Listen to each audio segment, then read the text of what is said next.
Good morning, good afternoon, good evening, wherever you happen to be. This is Wooten, and I'm here to tell you an interesting story. The story is titled Perfect Pitch. You see, Henry, when he was a little boy, he realized that he had better hearing than most, what is sometimes referred to as golden hearing. He was able to hear the very fine nuances of a voice, and that made it easier to imitate somebody. One day when he was in the 8th grade, they had a science teacher, very good teacher, and the kids all loved him. But he had a terrible habit, and that was smoking. The teacher, you see, would sneak out during the day and smoke. Cigarettes, of course.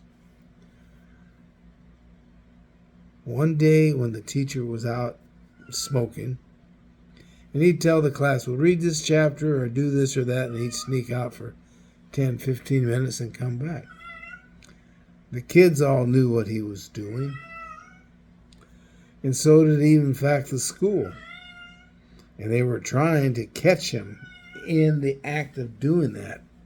And one day, there was a knock on the door. The teacher was out, smoking. Without a hesitation, without any prompting, Henry said, in the perfect pitch of the teacher's voice, "Principal, I am giving the children a test. Please get back to me later."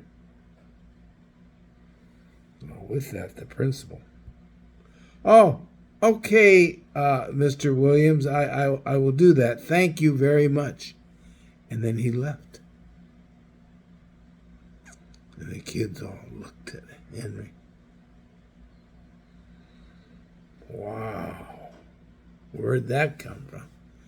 But nobody spoke about this later on because they really liked that teacher and they didn't want these rumors getting around and getting the teacher in trouble. Well, as Henry grew up older, he started perfecting this ability to imitate people.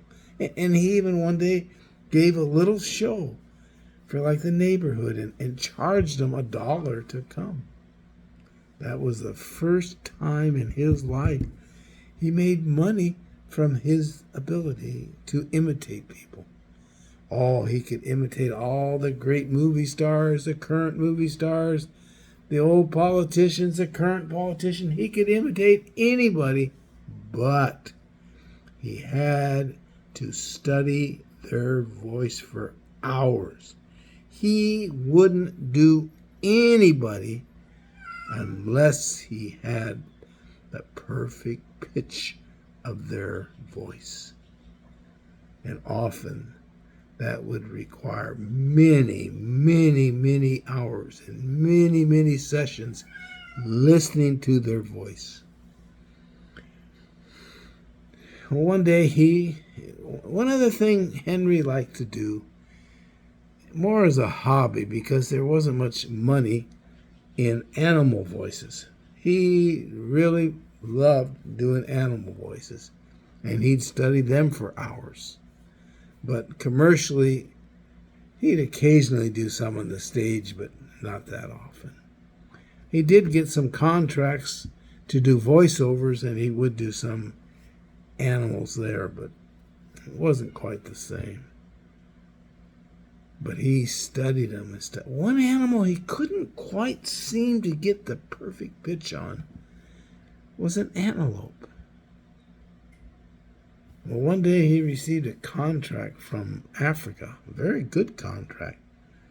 But he made sure that he put in a provision that there was going to be a break in his tours for 3 weeks and allow him to go travel to some little village and have the natives or the scouts go out and record the antelope's voice, sounds, and then he'd listen to those tapes for hours and hours, and he'd try to get the antelope just right, and he would never be satisfied.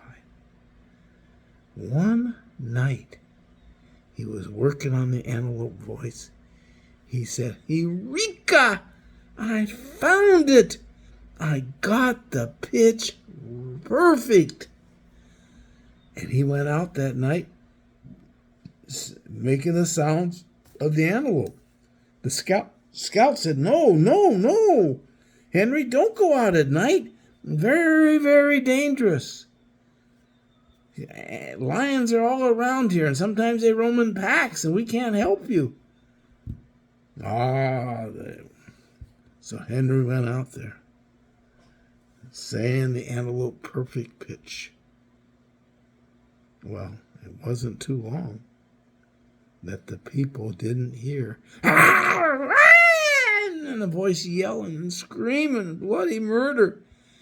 They knew it was Henry, but they couldn't go out and save him at night because, see, lions often hunt in packs, and there's nothing you can do.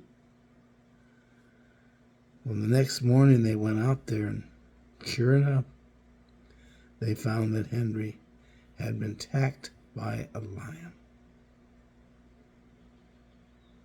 At Henry's eulogy, his closest friend got up there and said, "It's a terrible tragedy that happened to Henry. But you know, Henry would have wanted that way because he now knew that he imitated the antelope with the perfect pitch, for the lion was attracted to that perfect pitch and attacked him. He just wanted to maintain perfection, and he got it, and by the proof that the lion attacked him." Thank you.